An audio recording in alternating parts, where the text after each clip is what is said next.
Praise the Lord my beloved. இன்றைக்கும் கூட சாத்தான் என்பவன் யார், அவன் எப்படி மனிதர்களை ஏமாற்றுகிறான் என்பதை பார்ப்போம். வாங்க கவனமாக கேளுங்கள். பரலோகத்தில் கேப்ரியல், மெகாவேல், லூசிஃபர். லூசிஃபர் என்பவன் கேருபீன். கேப்ரியல் என்னும் தூதர் கடவுளின் செய்திகளை மனிதருக்கு கொண்டு செல்லும் பொறுப்பை உடையவர். மெகாவேல் கடவுளின் விருப்பத்தை நிறைவேற்றும் தூதர். தீய சக்திகளுக்கு எதிராக போரிடுவதே மெகாவேலின் பொறுப்பு. லூசிஃபர் அவன் ஒரு கேருபீன் தூதர். கேருபீன் தூதர்கள் அறிவின் பரிசை பெற்றவர்கள். இதில் நாம் லூசிஃபர் என்பவன் யார் என்பதை பார்க்கலாம். லூசிஃபருக்கு தேவன் நிறைய அதிகாரம் கொடுத்திருக்கிறார். அவன் மிகவும் அழகானவன். அவன் தேவனை துதித்து கொண்டே இருப்பான். அவனுக்குள் ஒரு நாள் ஒரு எண்ணம் வந்தது. எல்லோரும் தேவனை புகழ்றாங்க, எனக்கு கிடைத்தா எப்படி இருக்கும்? அவனுக்குள் வந்த அந்த பெருமையினாலே அவன் சாத்தானாக மாறிவிட்டான். அவன் ஒரு தூதன். அவன் தன்னை கடவுளாக உயர்த்தினான். ஒரு கூட்ட தூதர்கள் விழப்பட்டார்கள் அவனோடு கூட சேர்ந்து. அவனுடைய பேச்சை கேட்ட ஒரு கூட்ட தூதர்கள் அவனை சார்ந்து கொண்டார்கள். அந்த விழுந்து போன தூதர்களுடைய பெயர் தேவர்கள். அவர்கள்தான் பிசாசுகள். ஆம் நண்பர்களே, பிசாசு பல ரூபங்களில் வெளிப்படுத்துவான். தன்னை ஏமாற்றுவதே அவனுடைய தொழில். சாத்தான் நயம் காட்டி தன்னை வணங்க சொல்லுவான். அவனாலே ஆசீர்வாதங்களை தர முடியாது.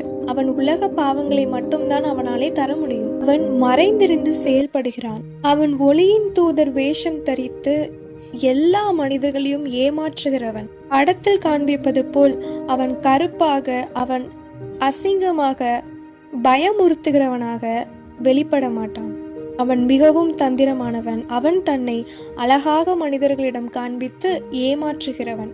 அவனாலே சமாதானத்தை, சந்தோஷத்தை, நிம்மதியை தரவே முடியாது. கடவுள் ஒருவரால் மட்டும்தான் சந்தோஷம், சமாதானம், நிம்மதியை தர முடியும். கடவுளால மட்டும்தான் பாவத்தை போக்க முடியும். நம் வாழ்வில் சமாதானம், நிம்மதி, சந்தோஷம் இவை அனைத்தையும் கடவுளால் மட்டுமே தர முடியும். பிசாசால் தர முடியாது. சிந்திக்க விடாதபடி பிசாசு ஏமாற்றுவான். சிந்தித்து பாருங்கள். நமக்கு ஒரு எதிராளி இருக்கிறான். அவன் சாத்தான். அவனை நாம் எதிர்க்க வேண்டும். அவனாலே தன்னை கடவுளை போல் காண்பிக்க முடியும். ஆனால் அவன் கடவுள் அல்ல. அவனால் சொப்பனம், காட்சிகள், பொய்யான காரியங்களை வெளிப்படுத்த முடியும். லூசிஃபர் என்னும் தூதன் சாத்தானாய் அவனுடைய பெருமையினாலே மாறிப்போனான். ஏசாயா 14 அதிகாரம் 12 முதல் 19 வசனம், எசேக்கியேல் 28 அதிகாரம் 12 முதல் 19 வசனத்தில் அவனை பற்றி நாம் பார்க்க முடியும். எபேசியர் 6 அதிகாரத்தில் 11 வசனத்தில் நாம் எப்படி இருக்க வேண்டும் என்று எழுதியிருக்கிறது. 11 நீங்கள் பிசாசின் தந்திரங்களோடு எதிர்த்து நிற்க திராணி உள்ளவர்களாகும்படி தேவனுடைய சர்வாயுத வர்க்கத்தை தரித்து கொள்ளுங்கள். 12 ஏனெனில் மாம்சத்தோடும் இரத்தத்தோடும் அல்ல, துரைத்தனங்களோடும் அதிகாரங்களோடும் இப்பிரபஞ்சத்தின் அந்தகார லோகாதிபதிகளோடும் வான மண்டலங்களில் உள்ள பொல்லாத ஆவிகளின் சேனைகளோடும் நமக்கு போராட்டம் உண்டு. நாம் துன்பப்பட வேண்டியது அவசியம். தேவனுடைய வார்த்தையை நாம் கேட்டு நடக்க வேண்டும். கொஞ்ச காலம் மாத்திரமே இந்த சோதனைகள், இதுவே முடிவு அல்ல. அதனால் நாம் தேவனுக்காக வாழ பழக வேண்டும். உலகத்தில் நமக்கு சோதனைகள் உண்டு, எதிர்கொள்ள வேண்டும். அதற்கு இயேசுவோடு வாழ வேண்டும். நாம் எப்படி எதிர்கொள்வது என்பதை அதே அதிகாரத்தில் 14 முதல் 16 வசனங்களுள் நாம் பார்க்க முடியும். 14 சத்தியம் என்னும் கச்சையை உங்கள் அறையில் கட்டினவர்களாகவும், நீதி என்னும் மார்க்கவசத்தை தரித்தவர்களாகவும், சமாதானத்தின் சுவிசேஷத்திற்குரிய ஆயத்தம் என்னும் பாதரட்சியை கால்களிலே தொடுத்தவர்களாகவும், பொல்லாங்கன் எய்யும் அக்கினி ஆஸ்திரங்களை எல்லாம் அவிழ்த்து போடத்தக்கதாய் எல்லாவற்றிற்கும் மேலாக விசுவாசம் என்னும் கேடகத்தை பிடித்து கொண்டவர்களாகவும் நில்லுங்கள். நன்றாக கவனியுங்கள். நாம் சத்தியம் என்னும் தேவனுடைய வசனத்தை நாம் கச்சையாக அணிய வேண்டும். சமாதானம் என்னும் சுவிசேஷத்தை பாதரட்சியாக தொடுத்து கொள்ள வேண்டும். அவனுடைய விஷத்தை முறிப்பதற்கு நாம் விசுவாசம் என்னும் கேடகத்தை பிடித்து கொள்ள வேண்டும். ஆகவே பிசாசை எதிர்த்து நில்லுங்கள், அவன் அப்பொழுது உங்களை விட்டு ஓடி போவான் என்கிற வசனத்தை நினைவு கொள்ளுங்கள். பிசாசை எதிர்க்க வேண்டும். சாத்தானுடைய விஷங்கள் யாவன வாங்க பார்க்கலாம். கவனியுங்கள். பாவம், சாபம், கசப்பு, வியாதி, துக்கம். 1 பாவம். 1 யோவான் 1ஆம் அதிகாரம் 7, 9, 10 வசனங்கள். 7 அவர் ஒளியில் இருக்கிறது போல நாமும் ஒளியிலே நடந்தால் ஒருவரோடொருவர் ஐக்கியப்பட்டிருப்போம். அவருடைய குமாரனாகிய இயேசு கிறிஸ்துவின் இரத்தம் சகல பாவங்களையும் நீக்கி நம்மை சுத்திகரிக்கும். 9 நம்முடைய பாவங்களை நாம் அறிக்கையிட்டால் பாவங்களை நமக்கு மன்னித்து எல்லா அநியாயத்தையும் நீக்கி நம்மை சுத்திகரிப்பதற்கு அவர் உண்மையும் நீதியும் உள்ளவராயிருக்கிறார். 10 நாம் பாவம் செய்யவில்லை என்போமானால் நாம் அவரை பொய்யராக்குகிறவர்களாயிருப்போம், அவருடைய வார்த்தை நமக்குள் இராது. தேவன் ஒளியாக இருக்கிறது போல நாமும் ஒளியாக மாற வேண்டும். இயேசு கிறிஸ்துவின் இரத்தம் சகல பாவங்களையும் நீக்கி நம்மை சுத்திகரிக்கும்.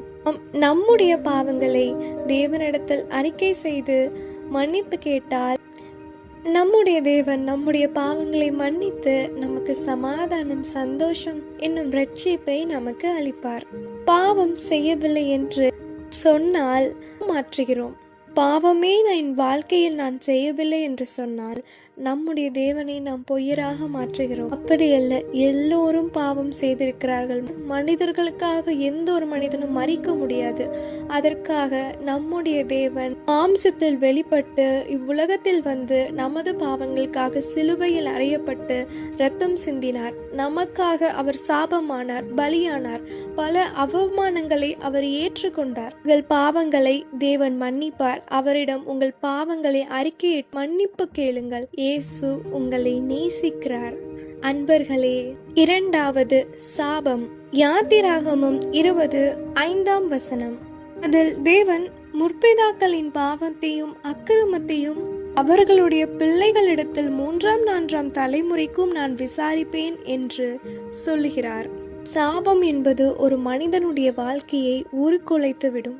சாபமான சிலுவையிலே அறியப்பட்டவன் சபிக்கப்பட்டவன் என்று வேதம் சொல்கிறது. நமது பாவங்களுக்காக தேவன் அந்த சிலுவையை ஏற்றுக்கொண்டார். அவர் சாபமானார். அதனால் அவரால் நம்முடைய சாபத்தை நீக்க முடியும். நீங்கள் மனம் திரும்பி தேவனிடம் ஜெபியுங்கள், உங்கள் சாபங்கள் யாவும் இராது. 3வது கசப்பு. நாம் மனக்கசப்பை விட்டுவிட வேண்டும். அன்றைக்கு தேவன் அவரை நிந்தித்தவர்கள் எல்லாருடைய கசப்புகளையும் அவர் ஏற்றுக்கொண்டு எல்லாரையும் அவர் மன்னிக்க வேண்டும். மனக்கசப்புகளை விட்டுவிட வேண்டும். மத்தேயு 5ஆம் அதிகாரம் 44ஆம் வசனம். நான் உங்களுக்கு சொல்லுகிறேன், உங்கள் சத்துருக்களை சிநேகியுங்கள், உங்களை சபிக்கிறவர்களை ஆசீர்வதியுங்கள், உங்களை பகைக்கிறவர்களுக்கு நன்மை செய்யுங்கள், உங்களை நிந்திக்கிறவர்களுக்காகவும் உங்களை துன்பப்படுத்துகிறவர்களுக்காகவும் ஜெபம் பண்ணுங்கள். தேவனுடைய வார்த்தை இப்படியாக சொல்லுகிறது. யார் மீதும் மனக்கசப்பு வைக்க கூடாது.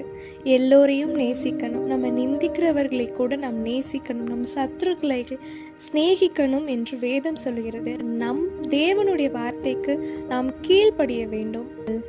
உங்களை தேவன் நேசிக்கிறார். 4 வியாதி. மத்தேயு 8:17.